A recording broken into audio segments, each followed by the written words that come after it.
want me to be calling you Prophecy or Garrett? Whatever you feel is necessary, man. Whatever you're feeling.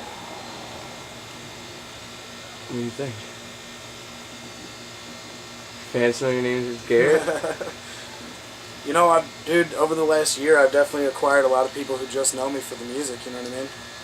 So if that's the direction we're going, let's not be afraid to go there, you know what I mean? Okay. Okay, we're sitting here with Prophecy, and we were just going to ask him a couple questions about, what he does. So, Prophecy, how'd you get started with rapping? Well, I got started rapping kind of like everybody else does, singing their favorite songs on the radio and, kind of mimicking and adding my own words. And I really took that and I went on and started freestyling, if you will, or 8 Mile.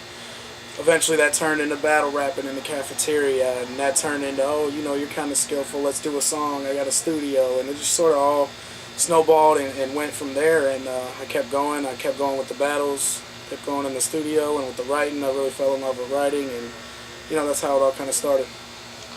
That's great, dude. What challenges have you faced since you started rapping? Oh, man. I'm usually not one to try and play the race card, but a lot of challenges come from directly myself, being white, being fat, being not so accepted by what the mainstream wants. I'm not the typical candy, cute boy rapper they're looking for, whatever it is, You face all those challenges, and you face, obviously, the challenges of just wanting to rap. Anybody who wants to rap is going to face challenges, It's a highly criticized genre of music these days, and it's an easy target for a lot of people, so it's always challenges, man, but that's what's fun, overcoming them. You gotta overcome the challenges. Well, which artists inspired you as you grew up listening to them? A lot of the old school good stuff. People, I would consider it classic hip hop these days. Tupac and Cypress Hill and Nas and people like Biggie and of course Outkast. Really though, I've been a fan of underground music since I can remember even liking music. I've always wanted to be what's on the next big thing that people don't know about. So a lot of underground cats like, Lil White and Haystack and Tech Nine, and a lot of those guys are big, huge inspirations for me. So got to keep it 100, the underground. Awesome, dude. Why do you love music so much? Oh, dude. Music has saved my life so many goddamn times. I can't recall a time where I was so down and out, and the only thing that could ever cheer me up was just the tune that I needed to hear. That perfect song you need to hear at that perfect moment. Right. And that's music, and everybody can relate to that. And of course, it's the communicator of all languages, dude. Breaks through barriers of sound. Even if people are deaf, their love is in music. You know what I mean? It's great. It's a great thing.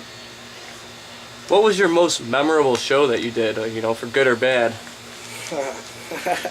I like to think back that I don't do a bad show, but you could call it good or bad in the fact that we went out to Franklin Park last year, and we all kind of got a little tipsy, got friendly with the bartender, and he was friendly with us, showed us lots of love, ended up rocking a Prophecy t-shirt.